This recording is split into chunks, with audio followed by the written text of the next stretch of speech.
The wind snatched my words away and spat them into the angry sea. I pulled my coat tighter around me, wishing I'd stayed home. But Nana had insisted I accompany her to the market, and now here we were, soaked to the bone. Almost there, Nala, a gruff voice, called. I turned to see a tall, thin man, with a scraggly white beard weaving his way through the stalls. Just a few more steps, he said, reaching out a gnarled hand to help me over a puddle. I shook off the water and stepped back. Thank you, Papa. I glanced at the dark shape looming over him. Who's that, Papa? He frowned, his eyes narrowing. That's Old Man Hemlock. He lives in the Whispering Pines and sells strange things in the market from time to time. I tugged on his sleeve.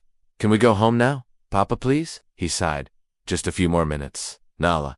Then we'll go home, and you can dry off by the fire. As I walked beside him, I stole glances at the dark figure ahead. Every so often he'd turn, revealing a face as gnarled and twisted as Old Man Hemlock's beard. And each time he did, a fresh wave of unease washed over me. We reached a clearing, and I gasped. In the center stood a tall, bare tree. Its branches were twisted and gnarled, and a thick rope hung from one of its limbs. Old Man Hemlock stopped beneath the tree and turned to us. Here we are, children. This is the tree you came to see. A chill wind suddenly swept through the clearing, rustling the dried leaves and making the hairs on the back of my neck stand on end. I edged closer to my father. What's this tree? Old Man Hemlock took a step closer, his eyes gleaming in the shadows. This is the 13th tree on the edge of town, where they hanged a witch of Whispering Pines all those years ago. My father stiffened. It's just a story, Nala. Don't believe everything you hear. But I did believe it. I could feel it in my bones. The witch brushed my cheek, cold and clammy, like the moss that covered the tree.